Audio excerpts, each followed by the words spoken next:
in our headlines on this Wednesday, November 19th, here in South Korea. South Korea and the UAE penned a series of agreements to promote partnership across artificial intelligence, aerospace, nuclear energy, defense and culture during a summit between their leaders in Abu Dhabi. Also in Abu Dhabi, the Korea Electric Power Corporation and the Emirates Nuclear Energy Corporation commit to cooperation in advanced nuclear technologies driven by artificial intelligence. Meanwhile, an international arbitration body for investor-state dispute settlement rules in favor of South Korea over its dispute with private equity fund Lone Star, ending a legal battle that began 13 years ago. President Lee Jae-myung and his UAE counterpart Mohammed bin Zayed Al Nahyan have drafted a joint declaration that details a strategic partnership in critical technology as well as in culture. Our presidential office correspondent Yoon Jung-min files this report from Abu Dhabi. Pomp and circumstance were evident at the UAE presidential palace, with the summit beginning with an air show, a 21-gun salute, and a traditional performance. A sentiment of cooperation was shared between Presidents Lee Jae-myung and Mohammed bin Zayed Al Nahyan. 확고한 신뢰와 상호 존중 그리고 형제의 정신을 기반으로 앞으로 어떤 외부의 상황 변화가 있더라도 결코 흔들리거나 후퇴하지 않도록 더욱 견고하게 발전시켜 나가기를 바랍니다. The special strategic partnership between Korea and the UAE has been bearing fruit in many areas. The economy, energy, high technology, culture and defense are only to start with. 7 MOUs were signed following the hour-long talks, with a focus on AI, nuclear technology, and the space industry. The leaders also announced a joint statement reflecting the UAE's roadmap to become a world-leading nation by its centennial anniversary in 2071, and South Korea's role as its key partner along the way. South Korea also plans to take part in the UAE's Stargate project to build a large-scale AI data center based on their energy mix strategies.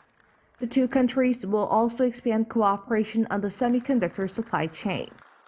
On defense technology, bilateral cooperation will be expanded to joint development, technology cooperation, and local production. This cooperative model will help increase the possibility of our exporters securing orders in the defense industry worth over $15 billion. Discussions also included building a K-city in the UAE, as well as cooperation on culture, education, and people-to-people exchanges. Having wrapped up his state visit to the UAE, President Lee's next stop is Egypt for an official visit, where he will be sitting down with the Egyptian president and will lay out his Middle East vision during a speech at a university. Yoon Jung-min, Arirang News, Abu Dhabi.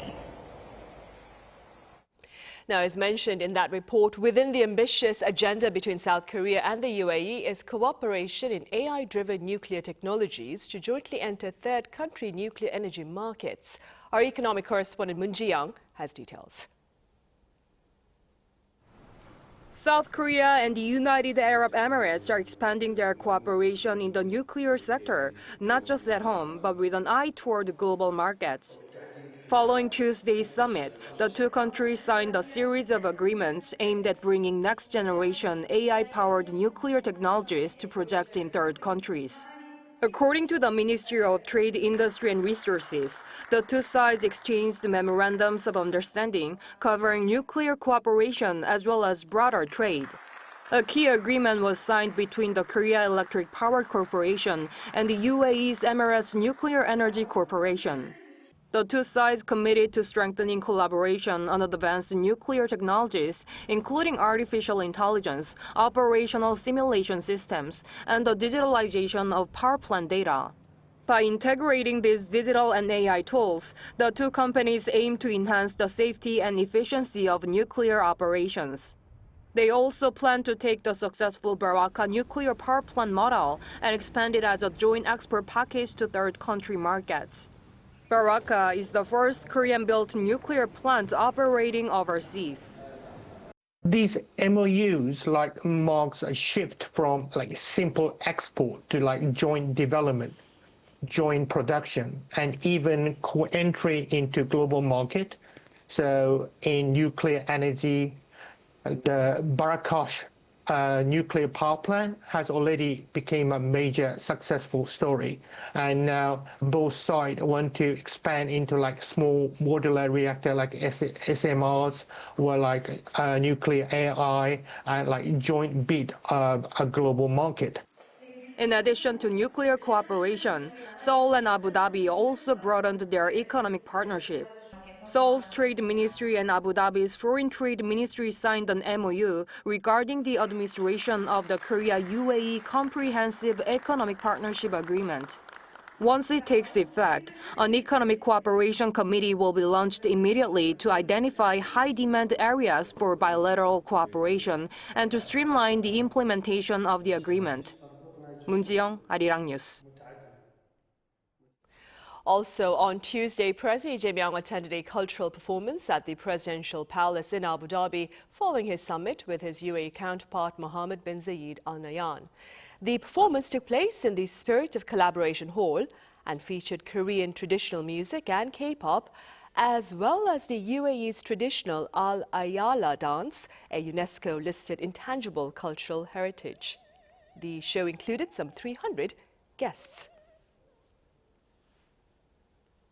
An international arbitration body for investor-state dispute settlement has ruled in favor of South Korea over its dispute with private equity fund Lone Star, ending a battle that began 13 years ago.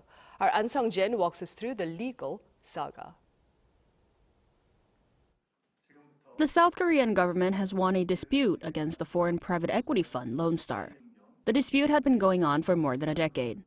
According to the International Center for a Settlement of Investment Disputes in Washington, D.C. on Tuesday, its committee ruled in favor of the South Korean government by deciding to cancel a ruling from 3 years ago, which had originally ordered the government to pay roughly $210 million to Lone Star.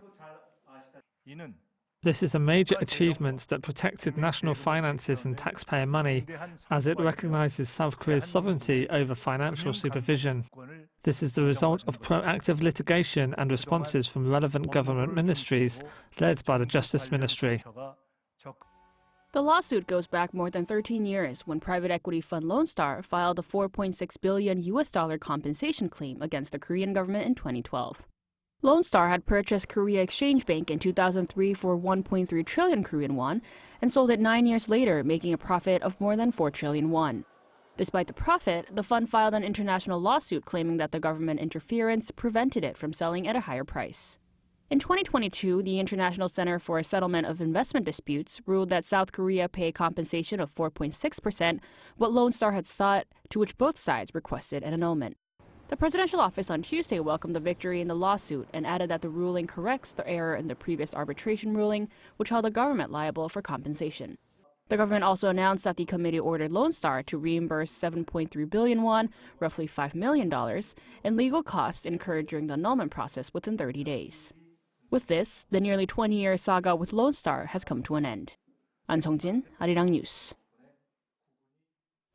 In other news, NVIDIA is poised to make public its latest earnings report, and analysts are keeping their eyes on the impact of that report on global stock markets. Our correspondent Park Chun-han explains. Global investors are eyeing the U.S. market because NVIDIA, both the world's largest and most highly valued chipmaker, is set to report quarterly earnings after the session ends on Wednesday. According to Reuters, the options for NVIDIA's stock indicate that today's earnings could move its price either up or down by 7%. This percentage swing could affect the company's value by $320 billion, as the company's market cap is now trading at $4.41 trillion, or 6,474 trillion Korean won. NVIDIA currently accounts for 8% of the S&P 500, where the United States' 500 most valuable companies are combined on one index. This dominance extends far beyond the U.S. market, as the company sits at the core of the AI ecosystem, accounting for over 90% of high-performance GPUs, crucial in building the global AI infrastructure. A sales trader interviewed by Reuters said that While the stock itself could move up or down by 7%, the narrative impact could extend across $10 trillion worth of correlated trades. Furthermore, NVIDIA's influence reaches deep into South Korea's tech titans such as Samsung Electronics and SK Hynix, which are key partners supplying critical DRAM and high-bandwidth memory for its chips.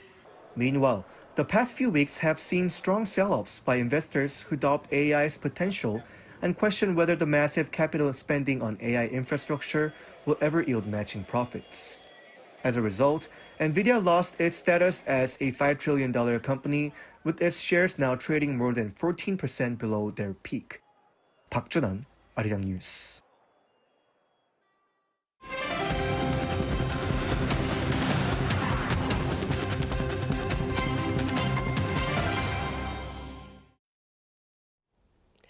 South Korea's top diplomat to the U.S. says Seoul will work closely with Washington to cultivate the conditions necessary for dialogue with North Korea. Addressing members of the South Korean media in Washington, D.C. on Tuesday, Ambassador Kang Kyung-hwa spoke of efforts to garner U.S. support for broader North Korea policy. She also reaffirmed President Lee Jae-myung's intentions for South Korea to serve as a pacemaker as the U.S. takes on the role of peacemaker to resolve tensions on the Korean peninsula. Kang also conveyed confidence in South Korea's plan for nuclear-powered submarines, reiterating the support from the Trump administration. Meanwhile, the diplomatic dispute between China and Japan over the latter's remarks in support of Taiwan have led to travel warnings and movie postponements. Our Lee Seung-jae has the latest.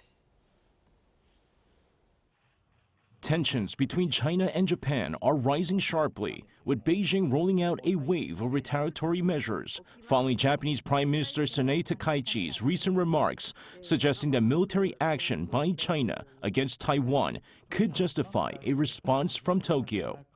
The fallout has now escalated into what many Chinese commentators are calling a Japan restriction order, a series of coordinated steps aimed at squeezing Japan across multiple sectors. The latest measure comes in the form of travel to Japan. China's foreign ministry issued a travel alert advising its citizens to exercise caution when visiting Japan. Major airlines, including Air China, China Eastern Airlines, and China Southern Airlines, immediately began offering free cancellations for Japan-bound flights.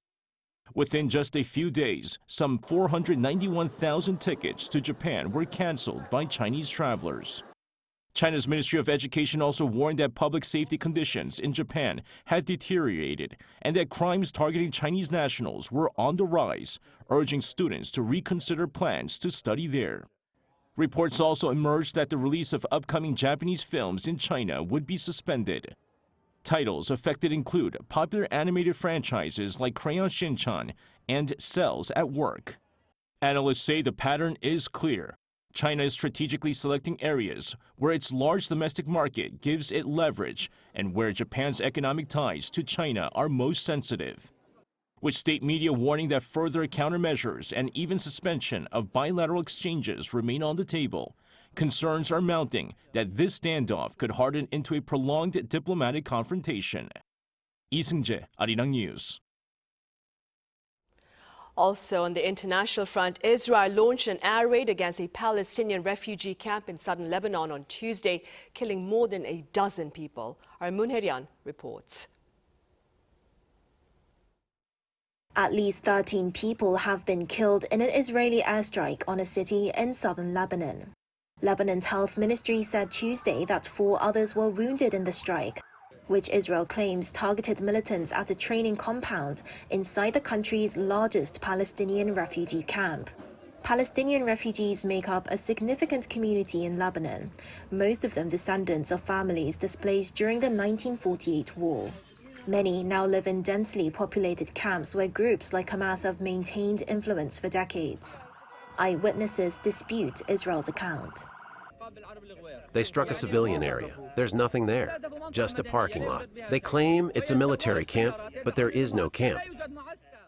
The Israeli military says the compound was being used by Hamas to plan attacks against Israel, a claim Hamas has dismissed as pure fabrication and lies.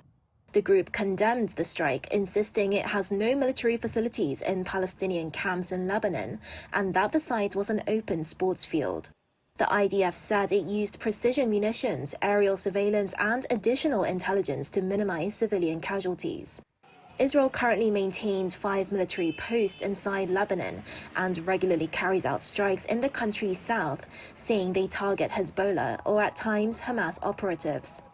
Lebanese officials report that Israeli attacks have killed around 4,000 people, including civilians, and displaced more than 1.2 million residents. Israeli authorities say the hostilities have also killed more than 80 soldiers and 47 civilians on their side. Moon Hae-ryun, Arirang News. Meanwhile, on the football field here in South Korea, the national team ended the year on Tuesday with a 1-0 win over Ghana. During a friendly at the Seoul World Cup Stadium, defender Lee Tae-seok scored the only goal of the night. Despite the victory, Team Korea's performance was considered lackluster against the 73rd ranked Ghana. The national team is concluding this year with 8 wins, 3 draws and 2 losses. Up next, we revisit the importance of the Gyeongju Declaration at this year's APEC leaders meeting here in South Korea on promoting cultural and creative industries as new growth engines. Our Yoon-jin explains. The Asia-Pacific Economic Cooperation, or APEC, has been closely tied to free trade since its inception. It was established to expand trade in the Asia-Pacific region at a time in the early 1990s when other large regional blocs were created, like the European Union and the North American Free Trade Agreement. An export-driven South Korea, accordingly, has played a key role since the early days of APEC. 김영삼 대통령은 APEC이 개방적 국제무역제도 확립에 이바지해야 한다고 역설하는 등 선진국과 개발도상국의 중간 입장에서의 조율 역할을 충실히 수행했습니다. However, just over 30 years later, the foundation of free trade that underpins APEC has been shaken. Since the second Trump administration, protectionism has gained renewed strength as the U.S. and China compete for global dominance. As Korea has grown into one of the world's top 10 economies under the APEC framework of free trade, the Gyeongju APEC meeting was both a challenge and an opportunity to rekindle the spirit of free trade while also securing new engines of growth. In this context, the key agreement in the Gyeongju Declaration centers on the potential of the cultural and creative industries. 문화 창조 분야에 대한 약간의 논란이 있었지만 그건 쉽게 합의가 됐다고 합니다. 그래서 전체적으로는 모든 회원국들이 뜻을 모아서 우리 아시아 태평양이 그리고 전 세계가 나아갈 길에 대해서 충분히 의미 있는 결론을 만들어냈다고 생각됩니다. This reflects the government's determination to further support the growth of Hallyu, which of course includes K-pop and K-dramas, not just as popular culture, but as a national growth industry on par with semiconductors. At the same time, the Gyeongju Declaration signifies that leaders across the Asia-Pacific region have recognized the growth potential of the cultural industry. It also highlights the urgent need for cooperation across industries to support the drive and development of Hallyu beyond cosmetics, food, and tourism. Yoon-jin, Arirang News.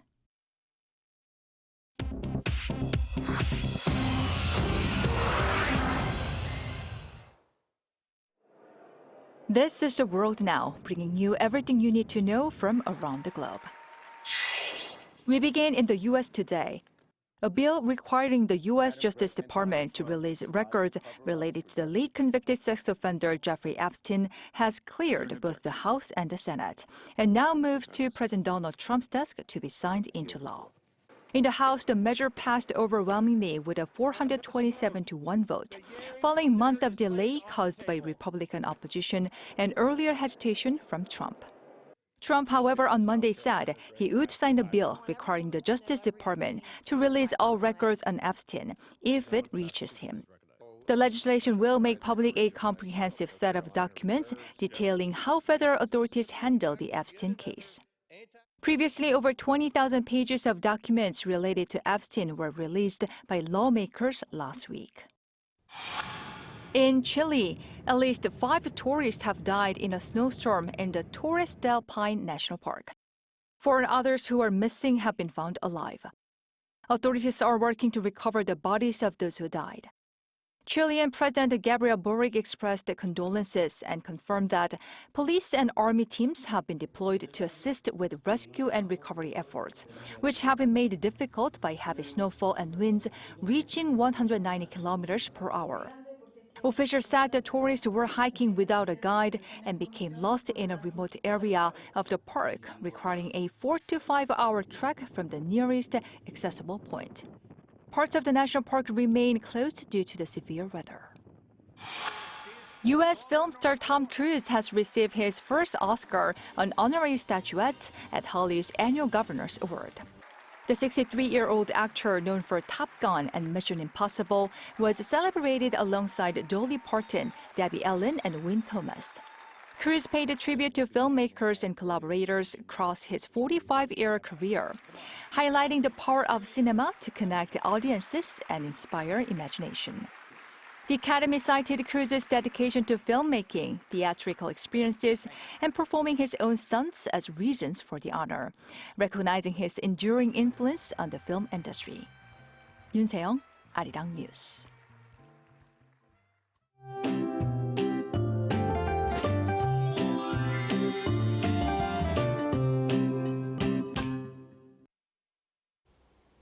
This morning, sub-zero temperatures continued in most parts of the country. It was a bit warmer than yesterday in the middle of the day, but it topped out at below 10 degrees Celsius in most areas and stayed chilly. The cold spell will end tomorrow. The morning temperature will recover back to above 0 degrees with Seoul at 2 degrees Celsius, and the daytime temperature will move up to above 10 degrees, returning to the average temperature for this time of year. There won't be much cold until the weekend. Tomorrow morning, Chuncheon will start cold at -4 degrees, Daegu and Gyeongju at 1 degree. Daily highs will rise up to 13 degrees in Seoul, 15 degrees in Gyeongju and Jeju. Jeju will receive less than 5 millimeters of rain by dawn tomorrow. There will be about 1 centimeter of snow in the mountainous areas of Jeju Island as well. That's all for Korea. Here are the weather conditions around the world.